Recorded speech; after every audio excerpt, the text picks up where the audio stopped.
ओम शांति। आज आप सभी नए नए साधक अभी एनडीएस में ज्वाइन हुए हैं, तो ये गायन हम कल कार में 2-3 बार सुनते आए, तो मेरे को ये लाइन बहुत अच्छी लगी कि नए परिंदों को उड़ने में वक्त तो लगता है। तो हर एक चीज़ में हम जब नई शुरुआत करते हैं तो उसके लिए वक्त देना पड़ता है। वो भाई जी सुंदर लाइन हेल्थ के हिसाब से कौन सी थी कि दर्द इलाज तो मिल गया, इलाजे जख्म दिल को हमने ढूंढ लिया, लेकिन हाँ गहरे जख्मों को भरने में वक्त लगता है। हाँ, हमें इलाज तो मिल गया लेकिन गहरे जख्मों को भरने में वक्त तो लगता है। माता जी पसंद आई लाइन आपको? हाँ?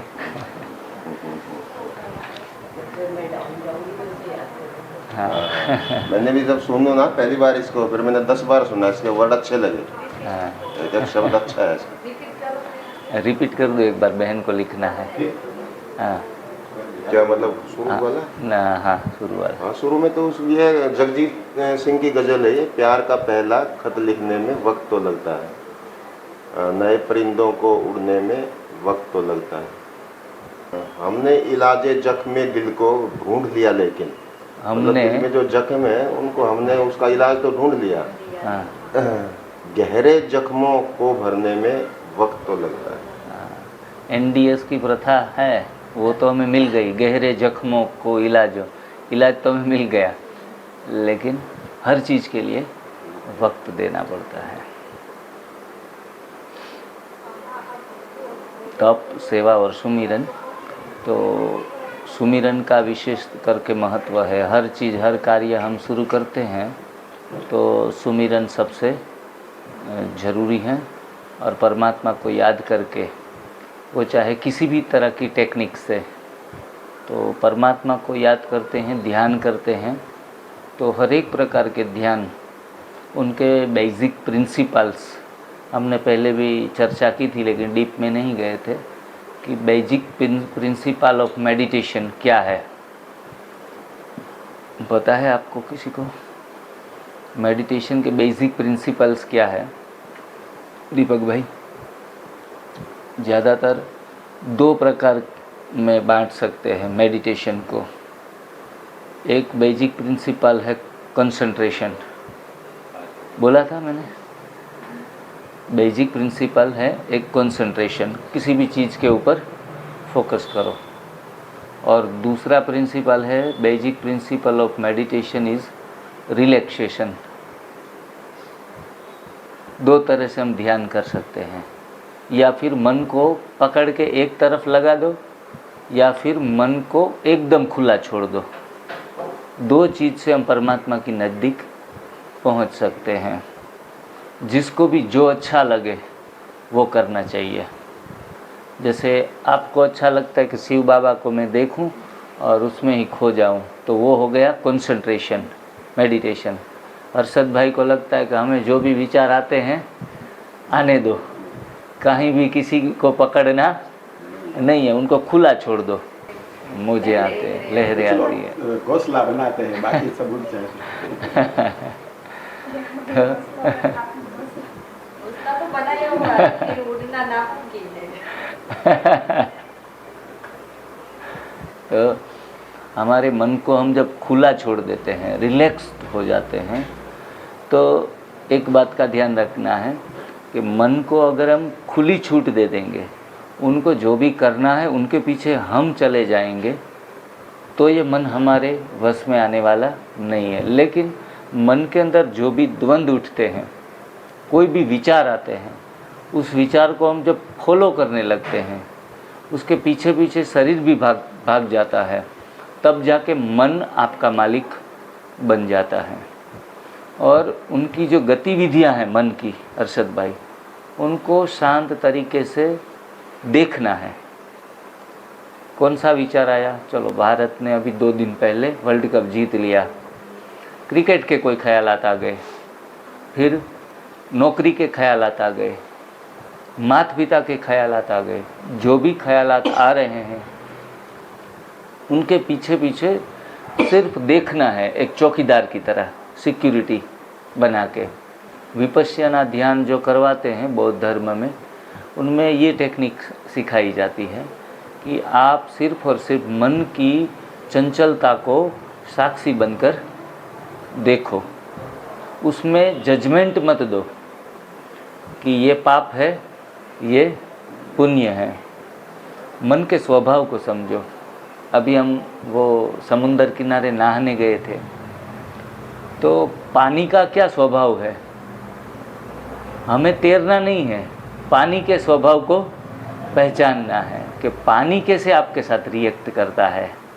पानी के स्वभाव को समझ लेंगे तो हमारी खुद की सेल्फ को हम पानी के ऊपर रख सकेंगे। हम क्या करते हैं, उनको समझने की कोशिश नहीं करते, हम अपने तरीके से उसमें स्विमिंग करने की कोशिश करते हैं। आप सिंपल उदाहरण ले लो, गाड़ी 4 व्हील लेके आप जा रहे हो, तो किसी भी नई गाड़ी में भी बैठते हैं ना, तो थोड़ा नया नया लगता है कि इसका क्लच, ब्रेक, जो एक्सीलेटर, वो सब अपने अपने तरीके से चलते हैं। तो हम उनके साथ मैच होता है या गाड़ी अपन हमारे साथ मैच हो जाती है? हम उनके साथ मैच होते हैं। तो जीवन का फॉर्मूला ये है, हमारे साथ किसी भी चीज़ को मैच होने पे मजबूर नहीं करना है, उनके साथ हम मैच हो जाएं। अपना स्वभाव न छोड़े।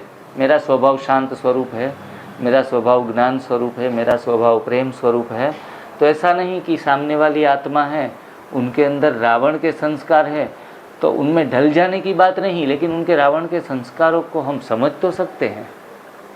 तो इनसे थोड़ी आसानी रहेगी हर चीज़ में। तो सामने की स्थिति को, परिस्थिति को मेल जोल करके चलते हैं, वही आगे जा सकते हैं। ये बेसिक प्रिंसिपल ऑफ रिलैक्सेशन हो गया।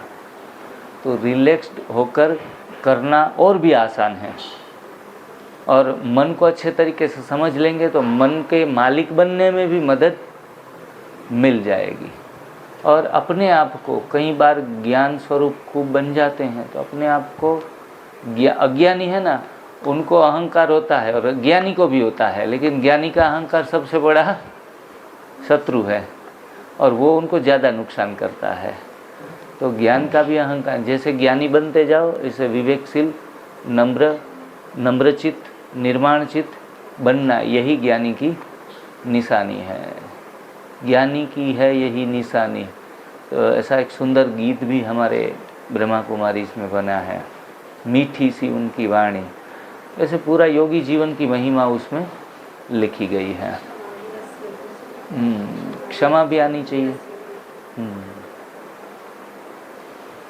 आज हम देखेंगे कि एनडीएस फॉलो तो कर लिया, फॉलो करना कैसा है, आसान है या मुश्किल है? हैं? आसान है। फॉलो करना आसान है, उसको निभाना मुश्किल है। हाँ सही है, बिल्कुल। अरशद भाई है ना, एक कदम आगे हैं सबसे।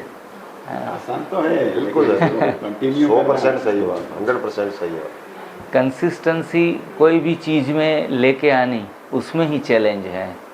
5-15 दिन तो ठीक है, अच्छा लगता है, लेकिन उनको जीवन में सदा के लिए जीवन शैली बना लेना, यही अपने आप में चैलेंज है। तो यहाँ आप 5-15 दिन के लिए, महीने भर के लिए आते हैं, तो इसमें आपको यहाँ से जब छूटेंगे, गेट से बाहर निकल जाएंगे, तो क्या क्या सावधानियाँ रखनी पड़ेगी, वो लेक्चर आज हम लेंगे। बराबर, ज़रूरी है। और ये वीडियो आपको YouTube पे भी मिल जाएगा। सावधान तो रहना पड़ेगा, सावधानी हटी दुर्घटना घटी। कल हम बड़े से फंक्शन में गए थे, आपने रील देखी होगी, तो इतनी मेवा, मिष्ठान, मिठाइयाँ हर जगह होती है, लेकिन आज 7 साल के बाद कभी उनके ऊपर दृष्टि जाती है कि क्या क्या चीज़ें ये लोग खा रहे हैं, लेकिन निरंतर अभ्यास होने के कारण आज 1% भी दिल में चाह नहीं होती कोई भी चीज़ की। यूँ भी धारणाओं में थे, बाहर का भोजन तो पहले से ही नहीं लेते थे, लेकिन वो चीज़ देखकर ऐसा भी नहीं लगता कि घर पे जाके बहनों को बोल देंगे या फिर कृष्णा को बोल देंगे कि आज रसोई में बढ़िया से बढ़िया दाल बनाओ, काश्मीरी पुलाव बनाओ। तो ऐसी कोई चीज़ की चाह नहीं है। तो चाह जब, हाँ जी बोलिए, दिखाई नहीं देती। जब हमें एक एनडीएस का बहुत सुंदर अनुभव हो जाएगा। एक बहन ने कहा कि एवरेस्ट के ऊपर खड़ा रहने वाला, झंडा गाड़ने वाला व्यक्ति नीचे क्या हो रहा है उनको फर्क नहीं पड़ता। पहले ऊंचाई हासिल करनी पड़ेगी। अभी चढ़ाई चढ़ रहे हैं और नीचे देखेंगे तो वो नीचे खींचेंगी चीज़ें, लेकिन एक स्टेज हमारी आ जाती है तब जाके ये कोई फ़र्क नहीं पड़ता। लेकिन शुरुआत का जो सेशंस है हमारा 3 महीने, 6 महीने, साल भर, और कोई तो हमने देखे हैं 2-2 साल, 3-3 साल के बाद भी जैसे के तैसे ज्यों के त्यों पहुंच जाते हैं। बड़ी बड़ी बीमारियां होने के बावजूद वो चली जाती है, फिर वही लाइन पकड़ लेते हैं और फिर उनको एक फ़ायदा मिलता है, उनको पता है कि अब औषधियों में स्वास्थ्य नहीं है, तो वो फिर राह यही चुनते हैं, ये फ़ायदा है, वो दूसरी राहों पे जाते नहीं। जिन्होंने भी 10 दिन का भी अनुभव कर लिया एनडीएस का, ये आपकी जमा पूंजी है। ये यहाँ से आप लोग जो लेके जा रहे हैं वो आपका बैंक बैलेंस है अनुभव का, और ये अनुभव आपको गिर के भी फिर खड़ा होने में, उठने में मदद करता है। पहला ध्यान तो यही रखना है कि गिरना नहीं है, लेकिन गिरकर चढ़ना, चढ़कर गिरना न अखरता है। आखिर उसकी मेहनत बेकार नहीं होती, कोशिश करने वालों की हार नहीं होती। हमने कोशिश की, 15 दिन साधु बन गए, सन्यासी बन गए, और सारा भोजन, अनाज, दालें, दूध से बनी चीज़ें, शुगर, सॉल्ट, गलत सोच, कितनी सारी चीज़ों का हम त्याग करके बैठे हैं यहाँ। तो त्याग से ही तो भाग्य है। जहाँ त्याग नहीं वहाँ भाग्य नहीं। कल मैं एक सुंदर अखिलेश जी महाराज का वीडियो सुन रहा था। उसने कहा चटोरों को तो भगवान मिलना ही नहीं है। जो लोग चटोरे हैं, पानी पूरी खा लूँ, चाट खा लूँ, मसाले डोसे खा लूँ, पिज़्ज़ा बर्गर खा लूँ, या फिर ये सैंडविच खा लूँ, कितने सारे व्यंजन हैं, हमें तो नाम भी आज की पीढ़ी के खान पान का नहीं आएगा। इतने सारे व्यंजन जो शरीर और आत्मा दोनों को नीचे लेकर जाते हैं। खा लिया और क्या कर लिया, लेकिन कर ही पाप पावे दुख, रोग शोक भय वियोग। तो हम चटोरेपन के कारण हमारे आत्मा की क्वालिटी भी हमने डाउन कर ली। भले सफ़ेद वस्त्र पहनने बहुत अच्छे हैं, क्योंकि सफ़ेद एक शांति का प्रतीक है, पॉजिटिव ऊर्जा का प्रतीक है, लेकिन परमात्मा ये भी कहते हैं कि संसार गृहस्थ व्यवहार में रह के आपने कलरफुल भी पहन लिया तो आप जीन्स पैंट में भी, टी शर्ट में भी एक सन्यासी हैं, साधु है। अंदरूनी चीज़ हैं वो हमें मेंटेन करनी है, और बाहर की चीज़ें, मैं जब बेज लगाता हूँ ना यहाँ, तो एक चीज़ है कि ये बेज, कल हम एक ऑर्गेनाइजेशन में गए थे तो एक भाई मिला, तो उसने इंट्रोडक्शन इनसे ही किया। अरे भाई आप बीके में जाते हैं, मैं 20 साल से यहाँ काम कर रहा हूँ। तो एक नई इंट्रोडक्शन भी हो गई, रिश्ते भी बने, और उनको भी कहा कि आपको भी मेरे लायक कोई भी काम है तो एक परिवार बनता है कोई भी चीज़ का। तो ऐसे बाहरी तरीके से भी अच्छा बनना है, लेकिन अंदरूनी पहले अच्छा बनना है। आइए, वेलकम। ये हमारे नए पार्टिसिपेंट हैं, नए साधक हैं। इनका नाम है कलश बहन, और उनको गुच्चू कहते हैं। स्वीट नेम उनका, पेट नेम है गुच्चू, तो आप गुच्चू भी कह सकते हैं। ये बहुत प्यारा नाम है, और बहन बहुत प्यारी भी है। हमारे जींद शिविर में आए थे, वो चंडीगढ़ से हैं।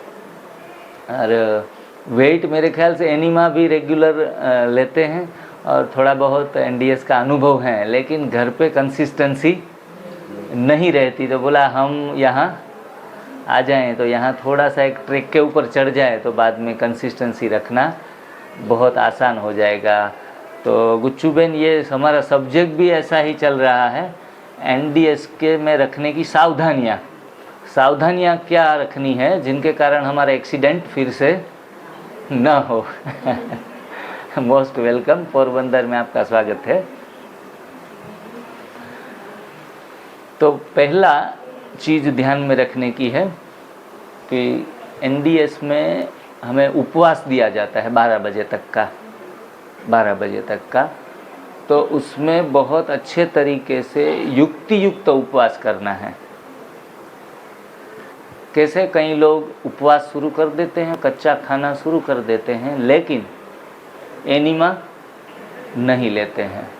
कहते हैं एनिमा हमें करना नहीं है, एनिमा के अलावा कोई ऑप्शन हो तो बोलो।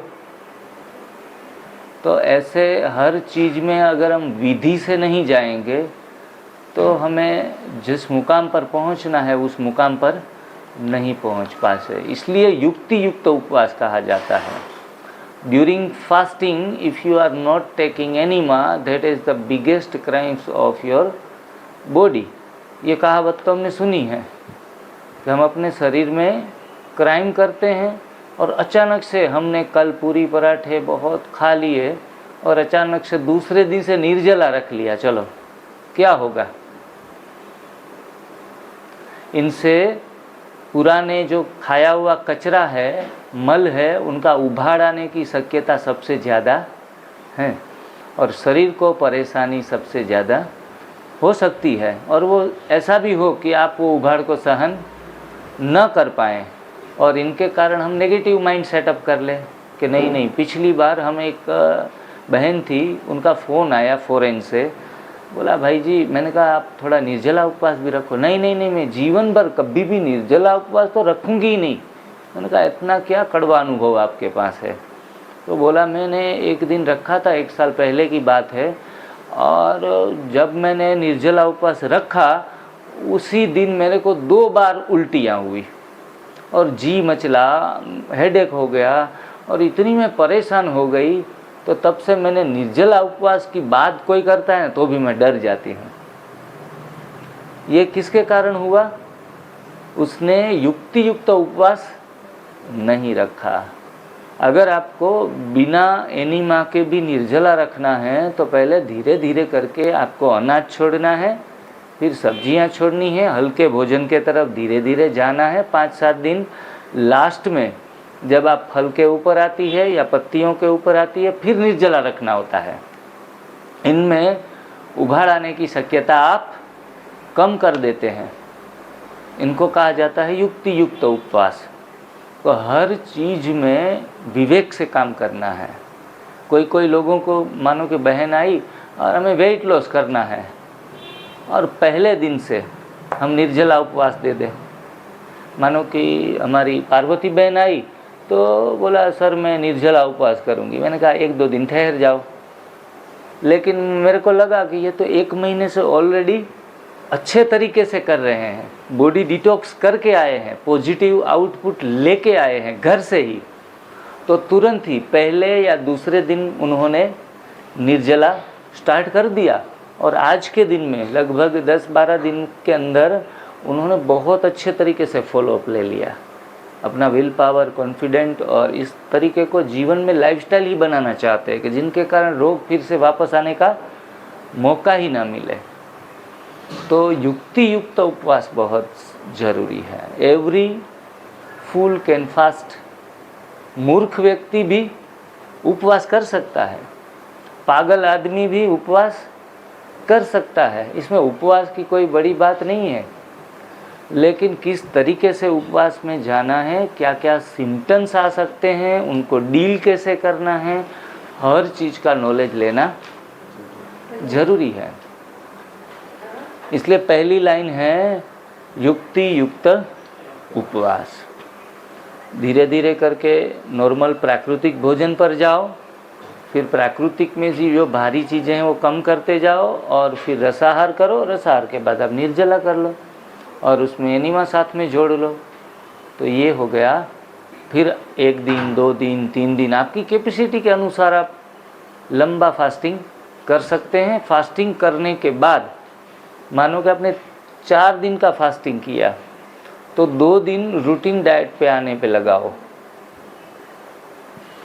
5वें दिन पेट भर भर के आपने कच्चा भी खा लिया तो आपको हैवीनेस लगेगी, इतना भारी हो जाएंगे कि आपको कच्चा खाते हुए भी एसिडिटी फील होगी। ये भी हो सकता है, और कई बार वमन भी हो सकता है। तो हल्का ज़्यादा जूसी वो लेने के बाद आप धीरे धीरे करके थोड़ा सलाड के तरफ जाओ, और 2 दिन लगा दो रूटीन आने में। आधा समय लगाना है। उपवास छोड़ने के बाद कोई लोग पूरा दिन भूखे रहते हैं, रात को 250 ग्राम खजूर खा लेते हैं। तो ये कोई उपवास रखने की विधि नहीं हुई। जब उपवास रखते हैं तो रात को भोजन में जब आपकी शुरुआत हो, हम आपका 6 घंटे का 8 घंटे का उपवास रखते हैं तो फिर क्या करते हैं, सीधा ही भारी भोजन देते हैं? बिल्कुल नहीं। सूप भी नहीं पिलाते। हम आपको पहले हरी पत्ती का जूस, जो हरी पत्तियाँ सबसे हल्की है, जो आपके अंदर आराम से डाइजेस्ट भी होगी, और उपवास का काम है सूक्ष्म सफाई, और ग्रीन जूस का काम है वो भी शरीर को सफाई करता है, तो सफाई के साथ सफाई मिला दी और भी बढ़िया हो जाएगा। फिर हल्के से आप केला खा सकते हैं और ऑरेंज भी खा सकते हैं। तो पसंद क्या करना है उपवास में? ऑरेंज, हल्की चीज़ जिसमें एकदम जूसी हो, भारीपन जरा भी न हो। फिर आपका जो स्टमक है वो यूज टू हो जाएगा, कभी माल कुछ आ रहा है। फिर धीरे से फिर आप केला खाओ या कोई बैंगन खा लो, तो वो थोड़े भारी हैं, तो उनको धीरे धीरे करके 1st gear, 2nd gear, 3rd gear, फिर 4th गियर। और शाम को अगर पूर्ण रीति से स्वस्थ हो चुके हैं आफ्टर 6 मंथ, 1 ईयर, 6 महीने, 1 साल की बात कर रहा हूँ, तो फिर आपको रात को हल्का सा थोड़ा सा दाल चावल खाना है, इसमें सब्जियां भी ज़्यादा हैं, तो फिर वो रात को हम ले सकते। दिन चढ़ते चढ़ते भारी भोजन की तरफ जा सकते हैं। लेकिन बीमारी के दौरान ये गलती कभी भी ना करें कि थोड़ा सा एक टाइम भोजन ले लें। अगर एक टाइम भोजन लेते रहेंगे तो कितने सारे लोग ऐसे गुमराह हो जाते हैं जो 1-1 साल, 2-2 साल, 3-3 साल ये टेक्निक अजमाते अजमाते भी उनको बीपी तक नहीं जाती, मोटापा भी नहीं जाता, और वो अपनी ऑथोरिटी समझ लेते हैं कि एनडीएस में तो कहा जाता है कि एक टाइम कच्चा, एक टाइम पक्का, और अपनी बात को पक्की कर लेते हैं। लेकिन पक्का भोजन हमारे लिए डिज़ाइन नहीं है, तो आपको कहीं ना कहीं ब्रेकडाउन देगा। हमने तो ऐसी काफ़ी सारी रेसिपियाँ पक्के भोजन की बनाई है जिसमें अनाज डाले हैं नहीं, मिल्क प्रोडक्ट है नहीं, शुगर सॉल्ट है नहीं, कोई भी ऐसी शरीर को जरा भी डिफेक्ट करे ऐसी कोई भी चीज़ इसमें डाली नहीं है। तो आगे जाके 6 महीने, 1 मंथ के बाद आप ये चीज़ें इस्तेमाल कर सकते हैं, जिससे आपको लगे कि हम थोड़ा कुछ अपने स्वभाव और संस्कार जो पुराने हैं उसके साथ रह के भी अपना जीवन इजी गोइंग हम जा रहे हैं, और सेहत में भी कोई नुकसान ही नहीं। तो ये सबसे मध्यम मार्ग कहा जाता है। हमारे रामविलास भाई कहते हैं कि हमेशा मध्यम मार्ग में चलो, ना बहुत उच्च ना बहुत नीच। लेकिन एक बात तो है कि पहले से ही मध्यम मार्ग में चलने की कोशिश करेंगे तो सफल नहीं होंगे। हाँ, थोड़ा बहुत शुगर या बीपी है तो वो नॉर्मल हो जाते हैं कईयों के, लेकिन बड़ी बीमारियों में या फिर मेंटली ज़्यादा हमें मजबूत बनना है तो थोड़ा लंबे समय तक आप कच्चे भोजन पे ही रहो, और वही हमारे संस्कार बन जाए, वही हमारी आदत बन जाए, फिर तो क्या कहना। और ये भी सावधानी रखनी है कि पक्का खाने वालों के सामने नाक और मुंह चढ़ाना नहीं है। वरना क्या है, लोग जब कच्चा खाना शुरू कर देते हैं तो जैसे पक्का खाने वाले अछूत हैं उनके लिए, ऐसा व्यवहार शुरू हो जाता है। बात में भी वो आ जाता है, अरे ये कब समझेंगे, ये तो बुद्धू है, इसको तो जरा भी ज्ञान नहीं है, इतना इतना समझाते हैं फिर भी समझते नहीं हैं।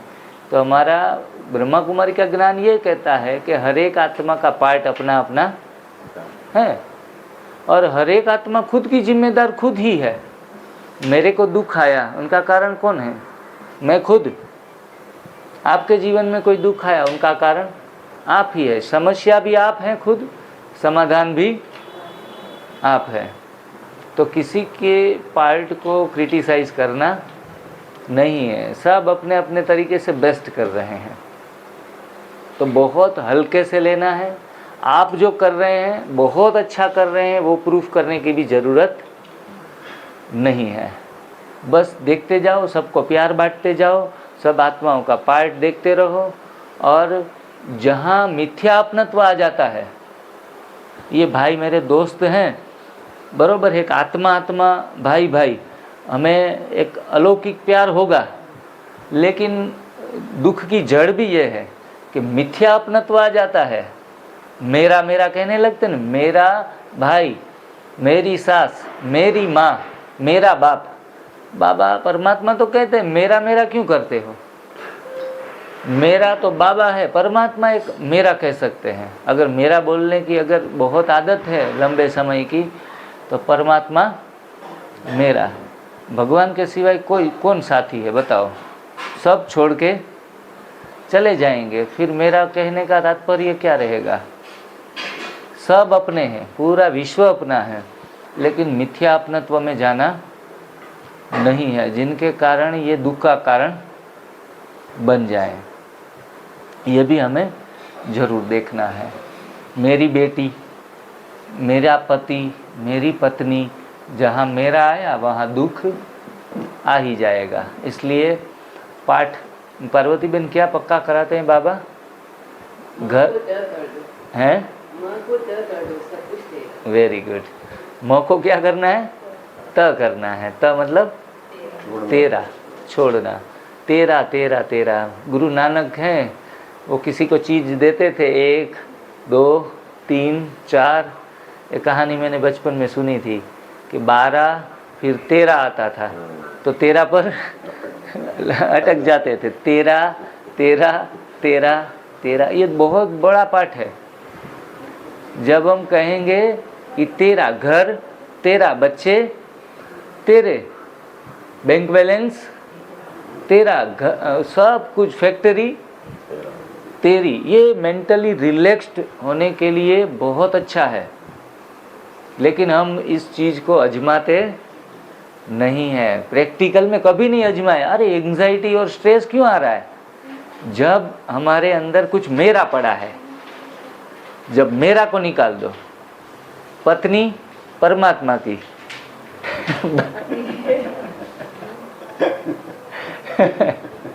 अब ये बाबा की छोड़ दो।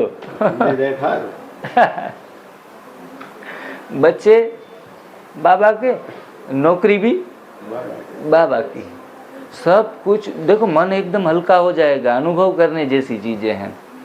माताजी की स्थिति काफ़ी बीमारी होते हुए भी कितनी ऊंची चली गई।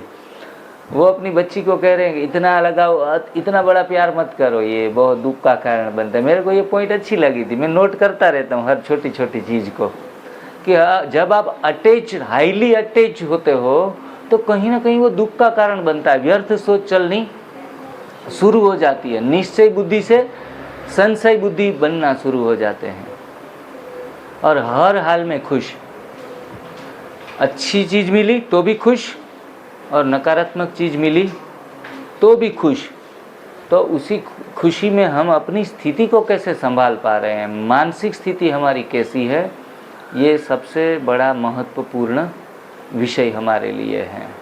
नफ़े में हम क्या होते हैं? खुश होते हैं। नुकसान में मुंह लटक जाता है। 5 पैसे का भी कोई नुकसान बर्दाश्त नहीं कर सकता।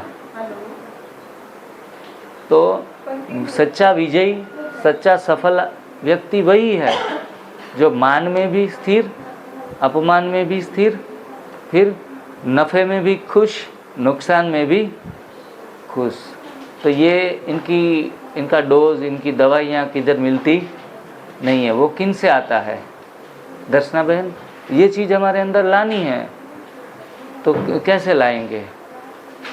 एक ही चीज़ है, हमारा कनेक्शन परमात्मा के साथ जोड़े तो ही ये संभव है, बाकी संभव नहीं है। आप जब भी नीचे आपकी स्थिति चली जाए, क्योंकि एक समुंदर की तरह है, मौजें आएंगे, सुख और दुख की लहरें आएंगी, उस लहरों में लहराते लहराते आगे जाना है। सीधे ही वो बिना मौजे का ये समुंदर भवसागर भी नहीं है, तो आपको उस लहराने में थोड़ी टेक्निक आजमानी पड़ेगी। जब भी जाओ परमात्मा के सामने बैठ जाओ और एक आपको आज सुबह संकल्प लिया कि मेरे साथ सब कुछ अच्छा हो रहा है। सच में हो रहा है, सच में ही हो रहा है। आई एक्सेप्ट इट, मैं ये स्वीकार करती हूँ कि मेरे साथ सब कुछ अच्छा हो रहा है। तो आप फिर ध्यान से देखेंगे ना, थर्ड आई से अपनी सारी चीज बैलेंस दिखेगी। स्थूल आंखों से देखेंगे तो कोई नफा नुकसान दिखाई देगा, तीसरे नेत्र से एकदम लगेगा अरे भाई ये तो बहुत कल्याणकारी हो रहा है, मैं ही फालतू कम दिमाग बहुत गलत सोच रहा था, लेकिन मेरे साथ तो रियल में बहुत अच्छा हो रहा है। तो ये स्वमान सुबह भी लेना है, रात को सोने से पहले भी लेना है। ये हमारी आदत बन जानी चाहिए। मैं कौन हूँ? मास्टर सर्वशक्तिमान, सर्व शक्तियों से भरपूर हूँ।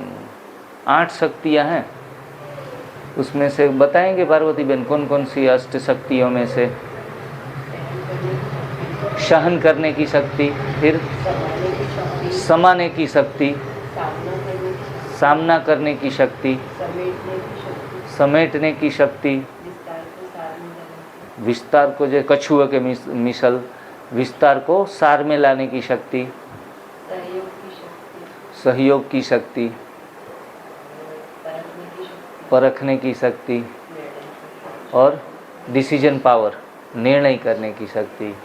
ये 8 शक्तियाँ, मैं मास्टर सर्वशक्तिमान हूँ, मतलब ये 8 शक्तियाँ मेरे अंदर आ चुकी है। निर्णय भी अच्छा कर रहा हूँ, परख भी रहा हूँ, सामना भी कर रहा हूँ, सहन भी कर रहा हूँ। तो सारी शक्तियाँ ही जीवन है, निर्बलता ही मृत्यु है। स्वामी विवेकानंद के ये शब्द है, निर्बलता मतलब मृत्यु। मौत एक बार नहीं आती, लोग निर्बल जब बन जाते मन से तन से, तब वो ही उनकी मृत्यु ही है। तो सुबह हर रोज आप सोमान लेंगे, मैं मास्टर सर्वशक्तिमान आत्मा हूँ। आज भाई जी हम बाहर जा रहे थे तो बोल रहे थे कि कोई कोई इंसानों को बस कितना भी हो नेगेटिव सोचने की आदत पड़ जाती है। कितना कुछ है तो वो उससे नुस्ख निकालेंगे, नेगेटिव साइड का नुस्ख निकाल लेंगे कि उनके पास 99 रुपये हैं तो क्या कहेंगे वो 100 नहीं है हाँ, एक कम है। हर चीज़ में वही एंगल होगा उनका। तो ऐसे आदमियों का ये क्या हुआ, रोना हुआ। जो है उनके लिए क्या करना है, शुक्रिया करना है, थैंक्सफुल रहना है। जितना भी मिला है वो तो मेरे लायकात से काफ़ी ज़्यादा मिला है। मैं तो ये कहूँगा काफ़ी ज़्यादा मिला है हमें। कंप्लेन वाली भाषा, कभी कंप्लेन वाले लोग किसी को पसंद नहीं आते, लोग सुनना पसंद नहीं करते आपकी कंप्लेन को। वो जानते हैं भगवान ने हर एक को बुद्धि दी है कि उनको क्या क्या समस्याएं हैं। आप बार बार कंप्लेन कर करके अपना दिमाग भी खराब कर लेते हो और दूसरों का दिमाग भी डाउन कर डालते हो। तो हाँ, कंप्लेन करनी है तो परमात्मा को बड़े प्यार से शुक्रिया अदा करके उनके सामने बात रखनी है, उनके साथ अर्जी करनी है, क्योंकि वो तो बड़े दिल वाले हैं, वो तो रास्ता निकालेंगे किसी भी तरीके से। बाकी मनुष्य आत्माओं के साथ अगर कुछ कंप्लेन वाली भाषा भी बोलेंगे तो किसी काम की नहीं है। तो ये छोटे छोटे जीवन जीने के पहलू है जिनके ऊपर हमें ध्यान रखना है और खुश रहना है, बस आखिरी सांस तक खुश रहना है। लोग कहेंगे भाई क्या जीवन है इनका, कभी छोटी बात भी नहीं आती इनके मुख के ऊपर, वरना बोर कर देते हैं। अपना वायुमंडल, अपने घर का वाइब्रेशन भी हम खराब कर देते हैं। कोई पूछे कैसे हैं तो क्या कहते हैं हम, कभी कहा अरे ना भाई, अरे दुख है, इतना कोई हम रोते नहीं है, हैं? गुलाब की तरह अपना चेहरा मुस्कुराता है। अगर दुख में भी है, अगर कोई आके पूछ ले कि कैसे हैं, तो बोला हमें एक खुशी होती है कि कोई तो पूछने वाला है, हैं? इसलिए खुश हो जाते हैं कि नहीं खुश है, हम बहुत खुश है, बहुत खुश है। मैं क्या आप बोलते हैं बलवान योगा के दौरान, मैं स्वस्थ हूँ, मैं मस्त हूँ, मैं आनंद स्वरूप हूँ। ये हमारे जीवन के स्लोगन बन जाने चाहिए। आदत लगाने के लिए थोड़ा टाइम लगेगा, ऐसा नहीं एक दिन में ही हो जाएंगे। एक भाई मेरे पास आया, बोला जिग्नेश भाई आप पॉजिटिव बहुत सोचते होते, मुझे आपसे प्रेरणा मिली और मैंने आज से ही आजमाना शुरू किया, लेकिन भाई ये ट्रिक चलती नहीं लंबी। क्या प्रॉब्लम आ गया आपको? बोला आप कहते हैं हर हाल में पॉजिटिव सोचो। तो मैं आज बैंक में गया और बैंक में मैनेजर के पास मेरा मीटिंग था और मैं बाहर बैठा था वेटिंग में जोन में, और वहाँ से मैंने सोच लिया कि मैनेजर मेरे को 20 लाख की लोन सैंक्शन कर दी है। आप तो कहते हैं हर हमें नेगेटिव साइड क्यों सोच रहे हो कि 20 लाख की मेरी लोन शायद कैंसिल ना हो जाए। तो मैंने आजमाना शुरू कर दिया कि हर हाल में संकल्प तो कम से कम पॉजिटिव करो। तो पूरा आधा घंटा वेटिंग में रहा, लेकिन बस यही धुन लगा दी मैंने कि मेरे रुपए मुझे मिल गए हैं। मेरे को 20 लाख का ऐसे सिग्नेचर कर रहे हैं मैनेजर साहब और बड़े मेरे साथ मुस्कुरा रहे हैं और मेरे हाथ में चेक दे रहे हैं। ऐसा करके मैं गया तो सही अंदर, और जैसे गया वैसे ही निकल गया बाहर। मैनेजर ने कहा तुम्हारी तो कोई भी हालत में लोन पास नहीं हो सकती। तो बोला आपका कोई काम नहीं कर रहा है ये। मेरे को लगे उल्टा दाव पड़ गया। नए परिंदों को उड़ने में वक्त तो लगता है। कोई हम तो जट मंगनी पट ब्याह करना चाहते हैं कि ये सिर्फ किताबी बातें हैं, अच्छा सोचना, लेकिन रियल में ये सब कुछ किताबों में अच्छा लगता है, जीवन में प्रैक्टिकल में अच्छा नहीं लगता। लेकिन ऐसा नहीं है। तो हर चीज़ घटती है, उसमें हम अकल्याण का देखे तो नहीं, सोचे भी नहीं। हर चीज़ हमारे साथ बेहतर से बेहतर हो रही है। ये तो हम ही, वो हमारी बुद्धि कैसी है, हमारी गुजराती में कहते हैं टबूड़ी केवड़ी हो नानकड़ी, एवी टबूड़ी जेवड़ी बुद्धि है। आमा बहु लांबू विचारी न सकिए।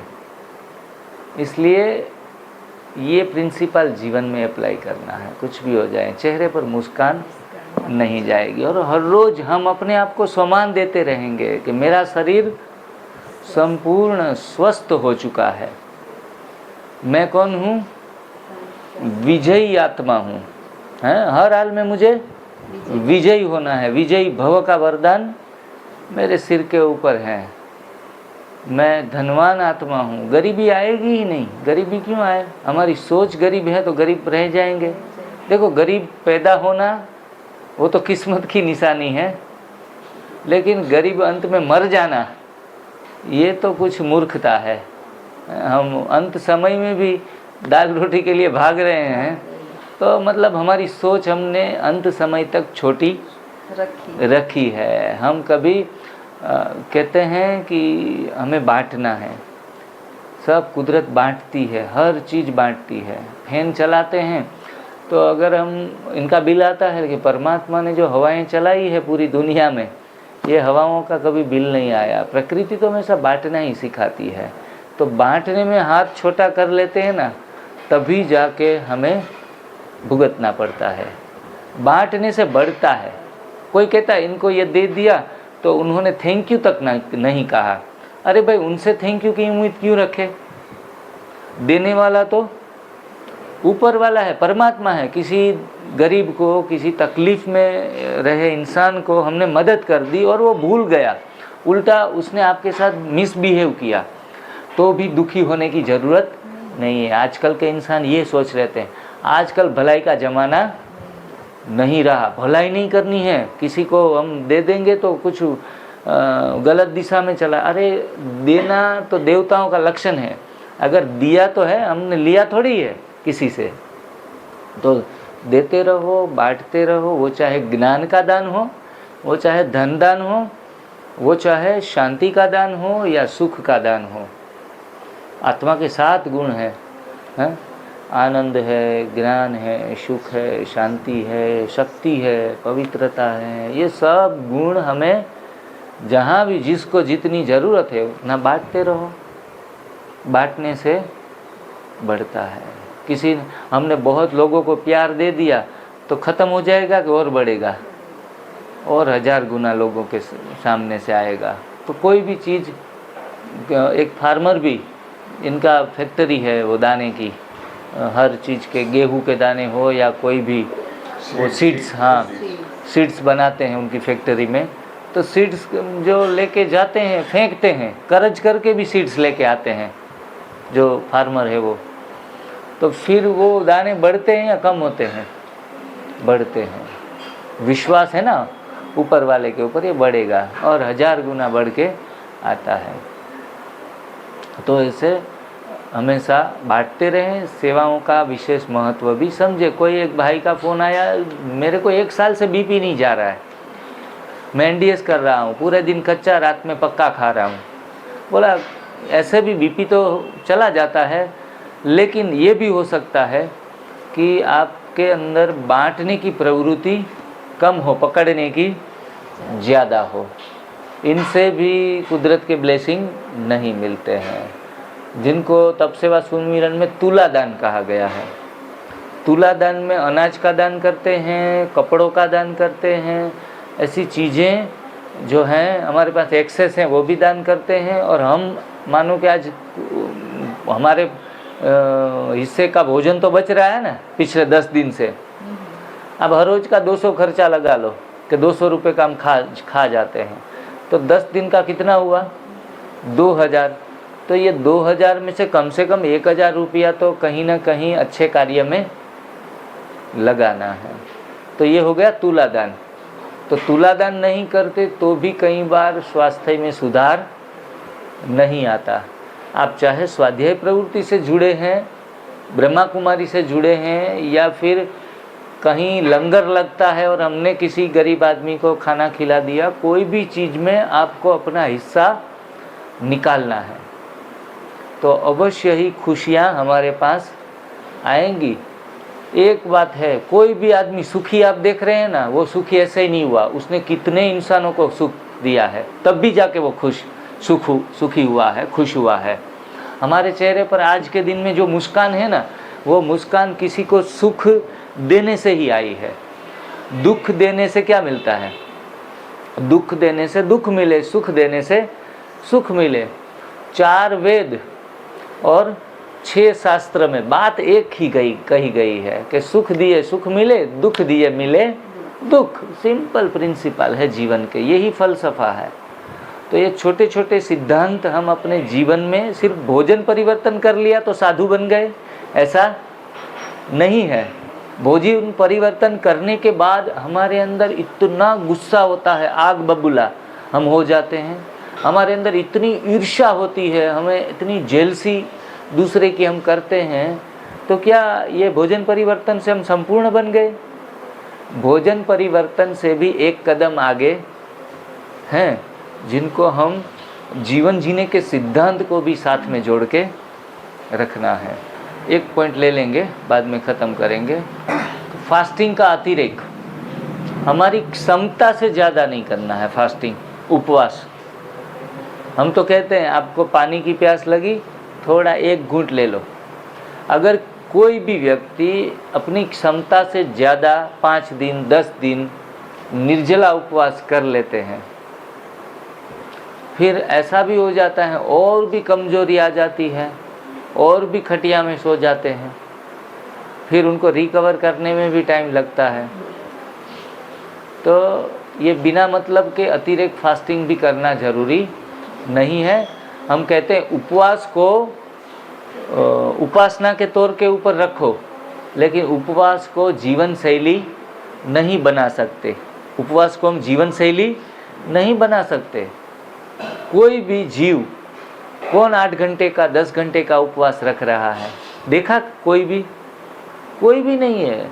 एक ही सिद्धांत को पालन कर रहा है, भूख लगे तो खाना भोजन, प्यास लगे तो पीना, यही सिद्धांत फॉलो कर। लेकिन हमने अननेचुरल तरीके से जीवन जी लिया, मसाले बहुत खा लिए, ऑयल बहुत खा लिया फ्राई कर करके, फिर अनाज बोरियां भर भर के ख़त्म कर दी। अभी अननेचुरल इतना गया तो उनको ठीक करने में तो उपवास देने ही पड़ेंगे, मोनो डाइट देने ही पड़ेंगे। तो ये एक लिमिटेड टाइम ऑफ पीरियड आपको इस चीज़ों को फॉलो करते रहना। फिर आप जॉब पे जा रहे हैं यूएसए में, आपने 9 बजे सुबह कुछ अच्छा सा ग्रीन जूस पी लिया, एप्पल, ऑरेंज, बनाना, कुछ भी, पपीता, कुछ भी खा लिया, तो 12 बजे 2 बजे तक रहने की ज़रूरत नहीं है। आपका किडनी के रिपोर्ट्स रिवर्स आ गए, आपके अंदर थोड़ा सा जान आ गई कि नहीं ये अभी सही हो रहे हैं हम डे बाय डे, तो एक समय के बाद सारे रिपोर्ट्स अपने आप ही स्टेबल हो जाएंगे। बस गलती ये नहीं करनी है कि अनाज दालों का सेवन या मसालों का सेवन कर लेंगे तो फिर रिवर्स आ जाएंगे। गलत चीज़ों का चयन बीमारी के दौरान तो बिल्कुल नहीं करना है। लेकिन एक बार दीपक भाई हमारे हैं, कितनी सारी बीमारियों से बाहर आए, इतना स्ट्रगल टाइम था, उसने देखा छोटी ही उम्र में काफ़ी सारी चीज़ें उनको अनुभव में आ गई है, क्योंकि तजुर्बा है ना, वो हमें होशियार बनाता है। कल एक सेंटेंस किसी के पास से मैंने बहुत अच्छा सुना था, भाई जी आप ही कुछ कह रहे थे, एक सुंदर लाइन कह रहे थे कि दर्द, हाँ, जब दर्द हद से भी ज़्यादा आगे निकल जाता है ना तो लोग दर्द में ही मर्द बनते हैं बोला था ना आपने, दर्द में ही मर्द बनते हैं।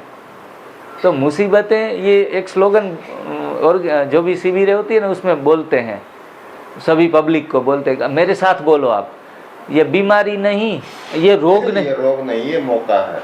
क्या तीन नारे लगवाते हैं, ये रोग नहीं है, मौका है। क्योंकि हर रोग जो है ना वो हमारी भलाई के लिए आता है। हाँ, भगवान कभी भी हमें रोग नहीं देता। हाँ। वो कहता अभी सुधर जाओ, हाँ, अभी सुधर जाओ, मौका दिया है। उसमें कैंसर भी हो, हाँ। अभी सुधर जाओ, तभी रिवर्स हो सकता है। रोग को रोग नहीं समझना है। रोग ये जीवन में सभी फलसफे, जीवन के सच्चे अनुभव हमें सिखा देता है। रोग नहीं, दोस्त है। ये हमारे दोस्त हैं, हमारी भलाई के लिए, शत्रु नहीं, हमारे मित्र है। क्यों मित्र हैं? जो ज्ञान पुस्तकों में, वेदों में, शास्त्रों में नहीं मिलते, वो कहाँ मिलते हैं? तकलीफ में मिल जाते हैं। लेसन, सारे लेसन मिल जाते हैं प्रैक्टिकली। सही है ना भाई जी? तो कौन अपना है कौन पराया है सब पता कब चलता है? मुसीबत में तो पता चलता है, लेकिन रोना नहीं है। भगवान आपको सिखा रहे हैं कि भाई तू मेरा मेरा कहता है, अब छोड़ दे मेरा मेरा, मैं तेरा हूँ और तू मेरा है, इनके अलावा सारा झमेला है।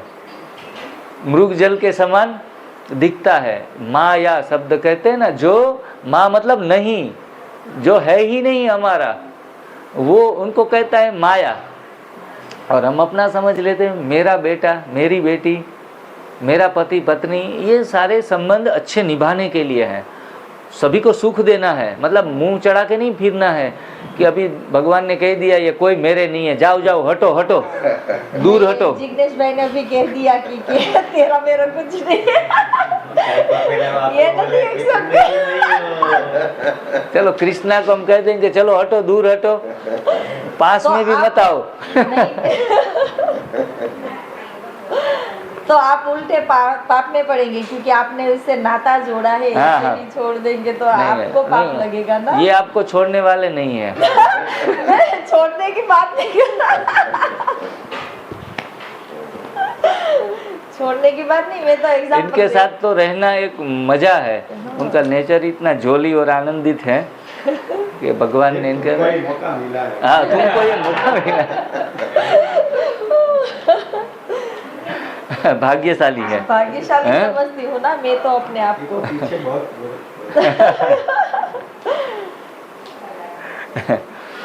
हो ये कुल मिला के 10 पॉइंट्स हैं। अभी हम 1 घंटे में 2 पॉइंट समझ पाए हैं, युक्ति युक्त उपवास और दूसरा फास्टिंग का अतिरेक। ये 2 चीज़ें हमें ध्यान रखनी है। आगे का जो सब्जेक्ट है वो फिर दोपहर के बाद वक्त मिला तो वो ले लेंगे, वरना कल 11 बजे ले लेंगे, ठीक है। और रामविलास भाई आप 5 मिनट सुनाओ कुछ अपना अनुभव। आप पहले यहाँ आए थे पहले? हाँ अब अक्सर आते रहते हैं। नहीं, हाँ जी हाँ, वीडियो में देखा होगा। वीडियो हाँ। में ही देखा था। अभी आया तो हाँ। 15 दिन पहले ही, हाँ 20 दिन होंगे और क्या। हाँ जी बस ये गाने बहुत अच्छे गाते हैं। अरे भाई रहने। जो भी गीत है ना उनको कंठस्थ हो जाता है। ये भाई की ये विशेषता है। मेरे को आज तक एक ईश प्रार्थना याद रही है, बाकी इस प्रार्थना के अलावा मेरे को पूरा सॉन्ग याद नहीं है। एक बचपन में एक कोई 1-2 हिंदी गाने पिक्चर के हैं वो, हाँ। इनको कोई भी गीत अच्छा लगता है तो उनके शब्द वो उर्दू हैं वो भी याद रख लेते हैं। तो गाने के शौकीन भी हैं। ऐसे आवाज़ उनका मोहम्मद रफ़ी जैसा नहीं है, लेकिन अच्छा गा लेते हैं वो, अच्छा गा लेते हैं सुनने में। और उनके हाँ एक गाना भी सुनेंगे इनसे और वाइब्रेशन आपको फील होंगे। अगर गला थोड़ा सा ऊपर नीचे हो तो सहन कर लेना है। हाँ। अपने लिए जिए तो क्या जिए, अपने लिए जिए तो क्या जिए, तू जी ए दिल जमाने के लिए। अपने लिए जिए तो क्या जिए, नाकामियों से घबरा के क्यों अपनी आस खोते हो, नाकामियों से घबरा के क्यों अपनी आस खोते हो। मैं हम सफ़र तुम्हारा हूँ, तुम क्यों उदास होते हो। हंसते रहो हंसाने के लिए, हंसते रहो हंसाने के लिए, तुझी है दिल जमाने के लिए। अपने लिए जिए तो क्या जिए, अपनी खुदी को जो समझा उसने खुदा को पहचाना। अपनी खुदी को जो समझा उसने खुदा को पहचाना। आजाद फितरत इंसान अंदाज क्यों गुलामाना, सर ये नहीं झुकाने के लिए, सर ये नहीं झुकाने के लिए, तुझी ए दिल जमाने के लिए। अपने लिए जिए तो क्या जिए, बाजार से जमाने के कुछ भी न हम खरीदेंगे। बाजार से जमाने के कुछ भी न हम खरीदेंगे। हाँ बेच कर खुशी अपनी लोगों के गम खरीदेंगे। बुझते दिए जलाने के लिए, बुझते दिए जलाने के लिए, तुझी ए दिल जमाने के लिए। अपने लिए जिए तो क्या जिए, हिम्मत बुलंद है अपनी, पत्थर सी जान रखते हैं। हिम्मत बुलंद है अपनी, पत्थर सी जान रखते हैं। कदमों तले जमी तो क्या हम आसमान रखते हैं। गिरते हुओं को उठाने के लिए, गिरते हुओं को उठाने के लिए, तुझी है दिल जमाने के लिए। अपने लिए जिए तो क्या जिए। वाह एक एक लाइन बहुत सुंदर है इस गाने की, और ऐसे गाने तो कई जानते हैं और अपनी मौज में गाते रहते हैं। कभी उनको मौज आ जाए तब सुनना और भी मज़ा है। तो मेरा नाम रामविलास मित्तल है, मैं जींद हरियाणा से हूँ और मेरी एज 65 है। मोबाइल नंबर मेरा 9416060338। मैं बचपन से ही बहुत बीमार रहता था, बचपन से ही, और जगह जगह इतना मतलब एलोपैथिक, होम्योपैथिक, आयुर्वेदिक सब इलाज मैंने करवाया। और उसके बाद आज से तकरीबन कोई 18 साल पहले मैं ड्रिंक्स भी करता था। ड्रिंक्स करता था बहुत ज़्यादा, और स्मोकिंग भी। विल्स नेविगेट सिगरेट बहुत हैवी होती है, अगर आपने को पता हो तो वो 3-3 पैकेट सिगरेट के भी पीता था मैं। और मेरे को ड्रिंक्स के कारण लीवर सिरोसिस हो गया था, लीवर सिरोसिस। तो लीवर सिरोसिस डॉक्टरों ने ये कहा भी आपका जो लीवर है वो यहाँ तक आ गया है, मतलब इतना बड़ा हो गया लीवर ये, और आप मतलब ज़्यादा जी नहीं पाओगे। तो मैंने इस पद्धति को, ऐसे तो 18 साल पहले, मैं पूरा अनुभव बताता हूँ आपको अपना। 18 साल पहले एक हमारे मोहन गुप्ता जी हैं दिल्ली में, NLS नेचुरल लाइफस्टाइल, दीपक भाई जानते हैं उनको। तो वो पहले शिविर नहीं लगाते थे, वो ऐसे पार्कों में जो है ना, वो नीचे पीछे एक पर्दा लगा देते थे, प्राकृतिक जीवन शैली, NLS नेचुरल लाइफस्टाइल, और लोगों को बताते थे। तो वो हमारे पड़ोस में है, जो जहाँ मेरी ससुराल है, तो मेरे पड़ोस में ही है। तो मैं उस दिन इतना परेशान था कि जैसे मैं सुसाइड करूँ, क्योंकि साउथ दिल्ली में बहुत बड़ा लीवर हॉस्पिटल है। तो वहाँ पे डॉक्टर ने, सरदार जी थे, बहुत अच्छे डॉक्टर थे, बोला जी आप ज़्यादा जी नहीं पाओगे, इतने पढ़े लिखे आदमी हो, आप क्यों ड्रिंक्स करते हो, छोड़ो इसको। तो जी उन्होंने जो मेरे को डोज दी दवाई की, वो रात को इतनी बेचैनी कर दी एलोपैथिक दवाई ने, तो मैं जो है ना, जैसा कभी सुसाइड करना पड़ेगा। तो मेरे जो ब्रदर इन लॉ हैं वो बड़े सुलझे हुए हैं, वो फॉलो कर रहे थे ऑलरेडी गुप्ता जी को, NLS को। तो उन्होंने फिर वो सुबह मेरे को जनकपुरी शिविर था उनका, वो वहाँ पे लेके गए मुझे।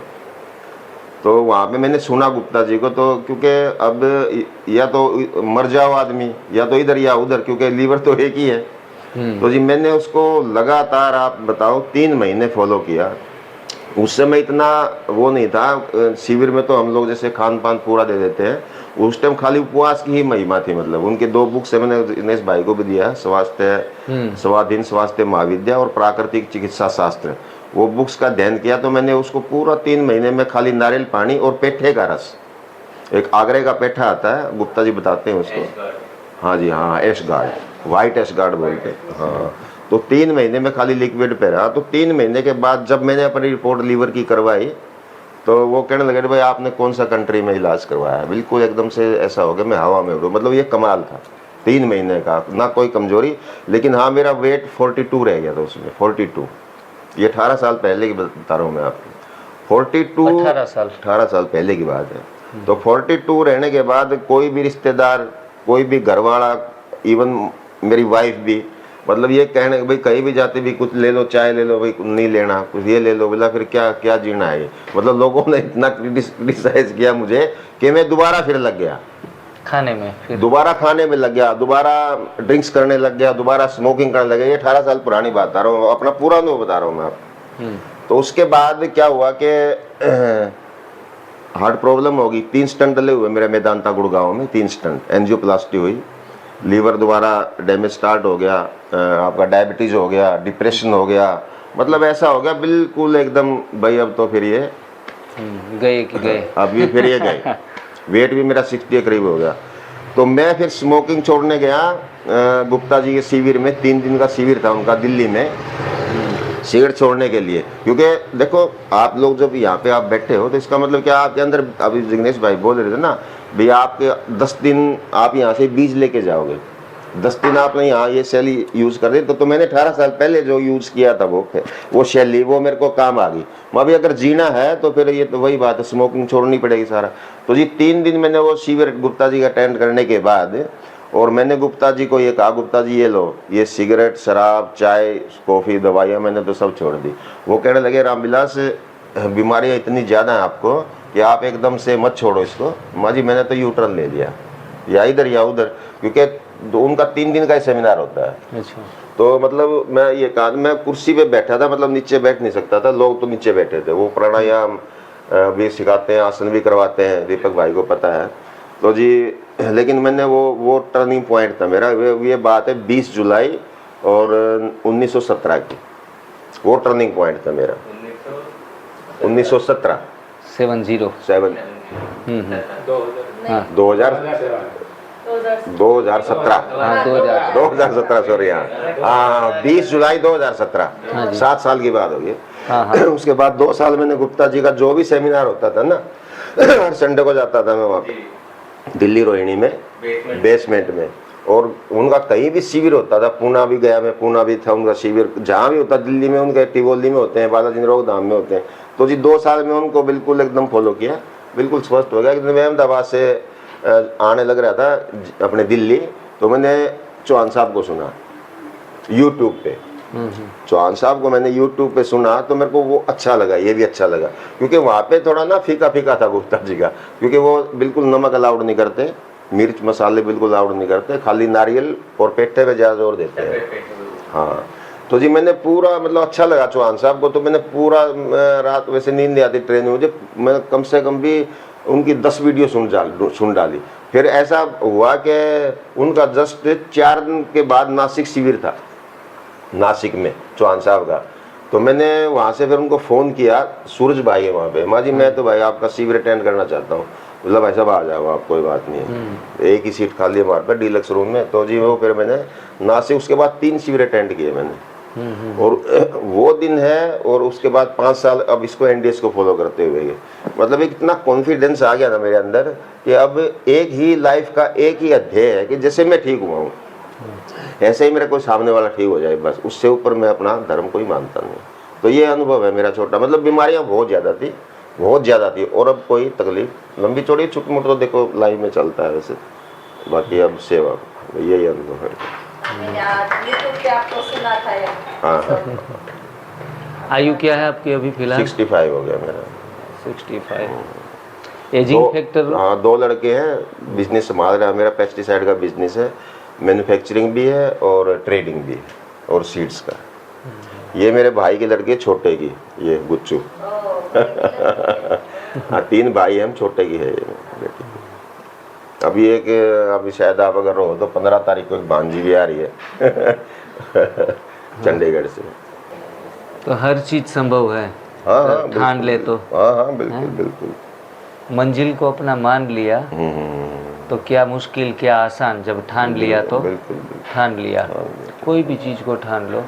और इन दौरान ये मंजिल तक पहुंचने से पहले काफ़ी सारे ठहराव आएंगे, काफ़ी सारे बम्प भी आएंगे, बिल्कुल बिल्कुल कोई भी बीमारी में।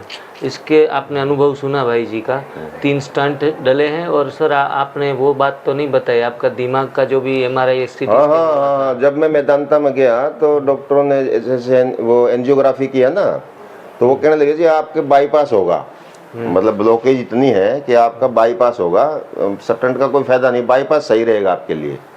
माँ जी मैंने बल्कि थोड़ा बहुत डिप्रेस्ड हुआ मैं, माँ जी स्टंट ही डाल दो भाई, कहाँ खोलोगे इसको पार्ट को? बोला नहीं ब्लॉकेज इतनी है। लेकिन उससे पहले और एंजियोग्राफी में जो वो डालते हैं ना, वो डला हुआ था उस टाइम तक। बोला इसको हम निकालेंगे नहीं, एक टेस्ट और होएगा उससे पहले आपका, शाम को वो CT स्कैन।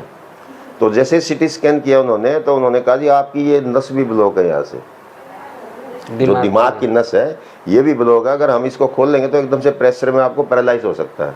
तो अब तो स्टंट ही डालने पड़ेंगे। अभी एलोपैथी का हिसाब देखो इनका, वो कह रहे हैं कि पहले तो भाई आपका बाईपास होगा, फिर कह रहे हैं कि अब तो स्टंट ही डालने पड़ेंगे। तो 3 स्टंट डले, और उसके बाद ये भी खुल गया मेरा, ये फॉलो करने के बाद ना मैंने दोबारा CT स्कैन करवा 6 महीने के बाद, ये भी नस खुल चुकी थी मेरी। तो एवरीथिंग इज पॉसिबल, सब कुछ संभव है। 100 में से 99 मार्क्स दे सकते हैं, कोई 1% में ऊपर नहीं। खाने में नहीं दे सकते, खाली तप में नहीं, हमें सेवा में और सुमिरन में। सेवा का मतलब जैसे हम दूसरों को ठीक करेंगे या दूसरों को बताएंगे, तो तब आपको ज़्यादा 100% फायदा होगा। खाली उपवास से खाने से कुछ नहीं होना है। पॉजिटिव विचार और दूसरों का सेवा भाव, उससे आपको जो अंदर से एनर्जी मिलती है ना, वो अवर्णनीय है। जो सुख मिलता है वही आदमी बीमारी तो वही दूर कर देता है। बिल्कुल। तो लाइलाज बीमारियां हैं, वो भी तप, सेवा और सुमिरन, तीनों पहलू वो रखने से जाती है। कल भाई ने मुझे एक सुंदर बात बताई कि सभी को सम्मान देना है, सभी को सम्मान देना है, छोटों को भी सम्मान, बड़ों को भी सम्मान, लेकिन खुद का भी सम्मान करना है। पहले तो हाँ, खुद का पहले वो बता रहे कि अभिमान नहीं, स्वाभिमान तो करना ही करना है हमें। हाँ, हम सामने वाले वीवीआईपी हैं, तो मैं भाई ने एक सुंदर लाइन बोली कि हाँ, हम तो उनसे भी बड़े वीवीआईपी हैं, क्योंकि हमारा संबंध तो डायरेक्ट परमात्मा से है, भगवान से हमारा योग जुड़ा हुआ है। तो खुद के प्रति भी इतना सम्मान के साथ जाना है। अभी जो हमारी असफलताएं हैं, असफलताओं का दर्द दिल तक नहीं आने देना है बस, और सफलता का अहंकार दिमाग तक नहीं आने देना है। बराबर है। असफलता का जो दर्द है वो दिल तक नहीं आने देना है। हाँ जी, अगर दिल पे लगा लोगे तो फिर आगे कर नहीं पाओगे कुछ भी। और जो सफलता का अहंकार है वो दिमाग में नहीं रहना चाहिए, मैं तो ये हो गया। नहीं, सही बात है। जीवन का यही फलसफा है।